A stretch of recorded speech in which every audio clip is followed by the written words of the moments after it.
Hey guys, Airgun Angie with Gateway to Airguns, and I've got a new one. This is a Springer. Thank you, Airguns of Arizona, for sending it out to me. This is the WEIHRAUCH. I guess it's how you say it. I've heard people, of course, across the water call it a WEIHRAUCH. The W's a V, but the W's a W to me, so I'm going to say WEIHRAUCH. And it's the HW95-N. N meaning it has a beautiful walnut stock. So before I talk too much about it in the intro, let's go ahead and get into some aesthetics. Aesthetics, that's how you say it. Okay. Really quick, I want to say thank you to Gateway to Airguns for making this video possible. Go check them out, guys. www.gatewaytoairguns.org. www.gatewaytoairguns.org. I've heard a lot of really great things about this airgun, and a lot of airgunners are telling me, if you have never shot it, you need to get one. So I'm super excited to check it out to see if I'll have the same opinion that the rest of you do, or at least the ones that I've heard from do. The WEIHRAUCH HW95-N is a spring-powered single-shot break barrel. This one is a 22 caliber, but it's also available in 177, 20, as well as 25. So what's your flavor? From the rubber butt plate to the 16-inch match grade barrel, the total length is 43.32 inches, and the total weight is 7.5 pounds. It's lighter than the original beach stock HW95. That's one of the reasons why they did that. Attached to its rubber butt pad is the gorgeous walnut stock that has multiple benefits. It's lighter, as well as more forgiving if it needs repaired. It also has stempling on the grip, as well as the forearm for a great handle on your airgun. The extremely comfortable design contours nicely to the shooter's hands, along with a fixed raised cheek piece for a comfortable cheek weld. It has a 2-stage adjustable trigger and an auto safety. Something that takes some getting used to, at least for me. Above the action is an integrated dovetail rail. But even though this one is scopable, that's not your only option. Check out the adjustable rear sight and the front peep sight. Included with this one is different sight templates. How cool is that? Now on mine, I did shoot at open sights first, but then I went ahead and I mounted a scope, and I've got the UTG. This one is just a basic 3 to 9 by 40, I believe. Yep, 3 to 9 by 40 AO mil dot, so nothing real fancy here, but that's what I've got mounted on the dovetail rail. Okay, so that's pretty much it for aesthetics. Let's move on to operation.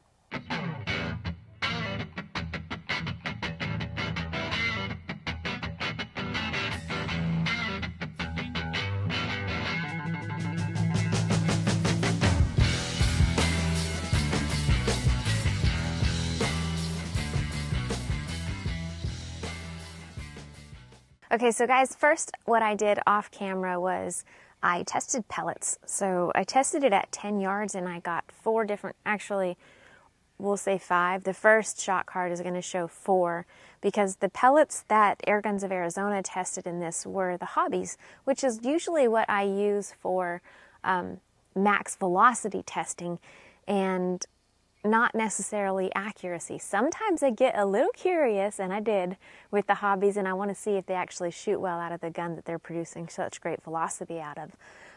But the first shot cards at 10 yards with open sights, 4 different pellets. I had the Crosman 14.3s, then the H&N Sport 15s, the JSB 15s, and the JSB 18s.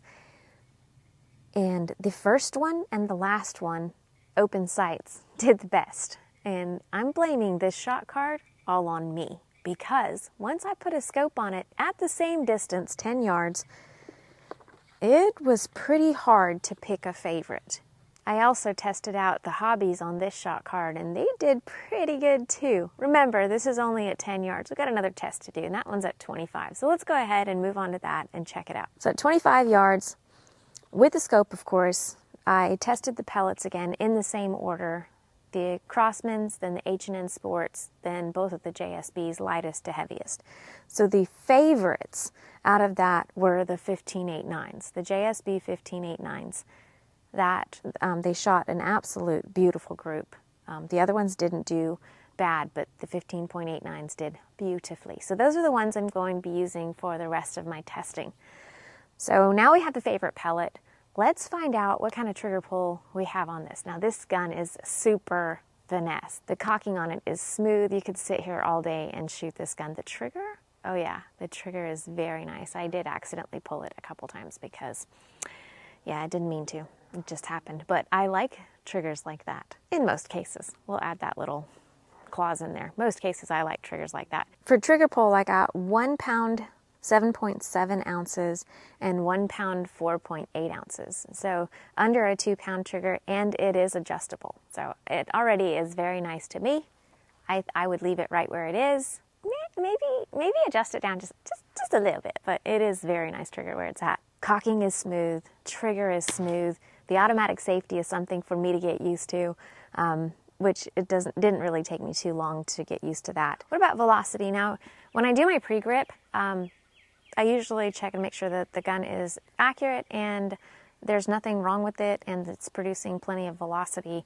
And Airguns of Arizona sends out a shot card that basically tells you what they were getting. And here's the difference in environments in Arizona and here in South Carolina, completely just about across the country. They got an average of 717 feet per second, and that's with the hobbies. And I shot the same pellets, the hobbies, and what I was getting is an average of 775. So pretty much like what, 60 more, something like that, feet per second than they were. So my conclusion was absolutely yes, it is producing plenty of velocity.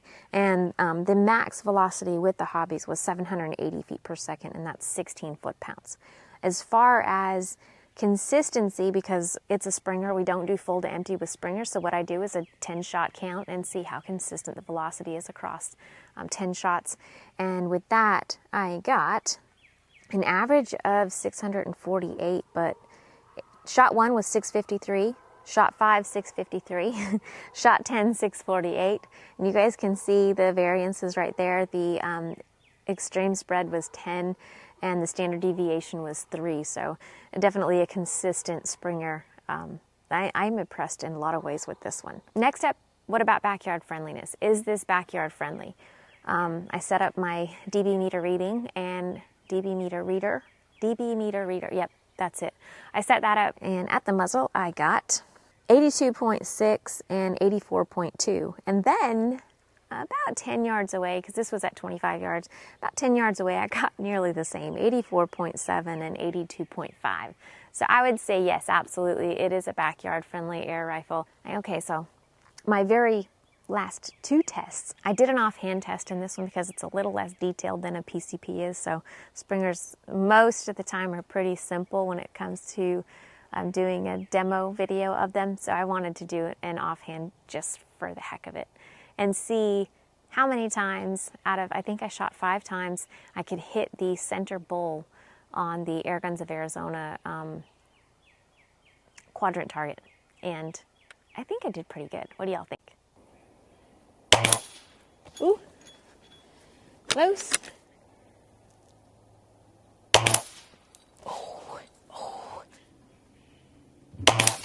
Oh, I got it. Oh, I got it again. Oh, missed the last one. It's a pretty good offhander, guys. So we know accuracy is good at 10 yards, at 25 yards, but how far would you take this gun back? How far would I take it back?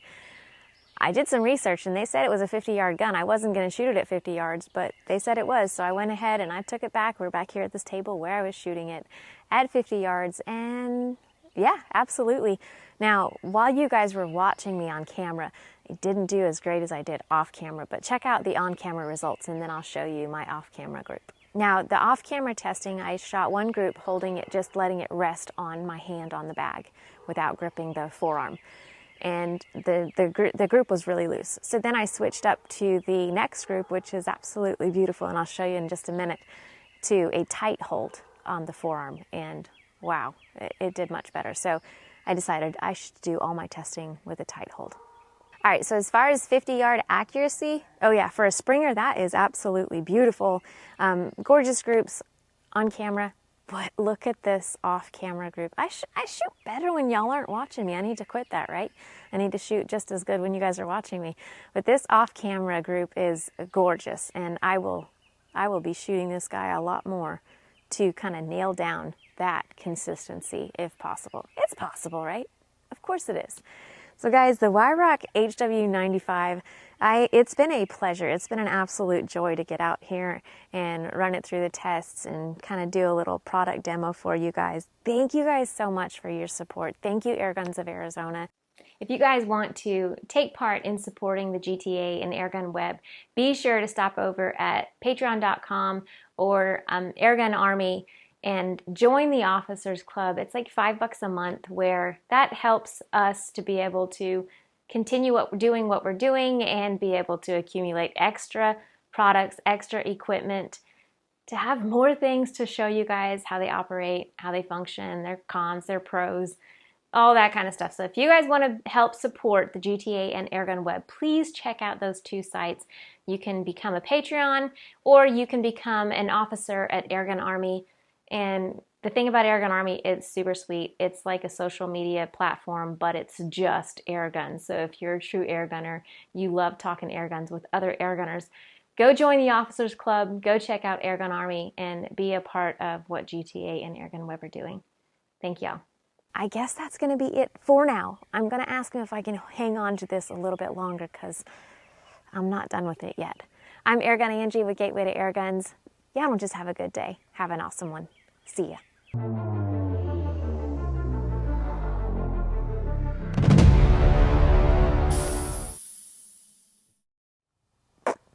Cut the super sweet, please. I hate that I say that so much.